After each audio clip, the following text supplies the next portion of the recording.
kid who got pushed around every day suddenly finds out he's got 3 uncles in the mafia. Turns out every single one of them is a jacked badass, and they're filthy rich to boot. One of his uncles even takes him out every day in a convertible, showing him what real luxury feels like. But during a surfing trip, some guy steals the spot Josh was using. Without missing a beat, his uncle steps in and handles the situation right then and there. The guy, though, isn't about to let it go and turns his attention on Josh instead. And the uncles aren't the type to back down, so they hand Josh a gun. The message was pretty clear. Show this punk just how small he really is. And also teach Josh a little lesson about how power is everything. Now, before all this, Josh hadn't actually been living with these uncles. But after his mom suddenly passed away, a lonely Josh reached out to his grandmother, who he hadn't seen in 10 years. She quickly brought him back to her massive mansion. The yard was packed with luxury cars. Cash was practically lying around everywhere, and Josh immediately felt like a total country bumpkin. That huge gap in lifestyle made him realize he was seriously out of his element. His uncles could see he was uncomfortable, so they just handed him a stack of cash without a word, and even made it a rule, don't come back until it's all spent. But just as he was getting lost in this lavish, money-no-object lifestyle, a shocking truth came to light. Turns out his grandma and uncles run the biggest crime family in the area, known as the Beast Crew. Everyone calls his grandmother Smurf,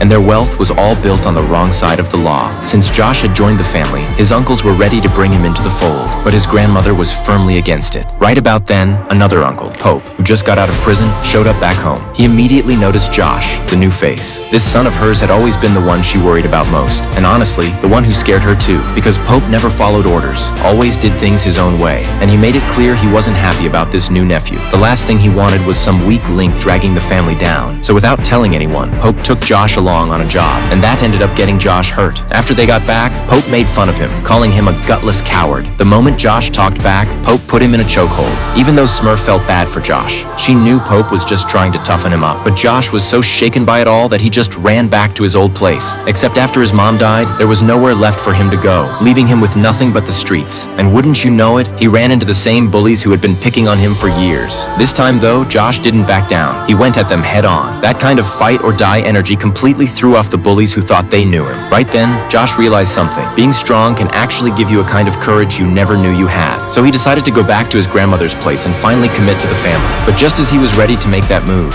his uncles suddenly found themselves in serious trouble.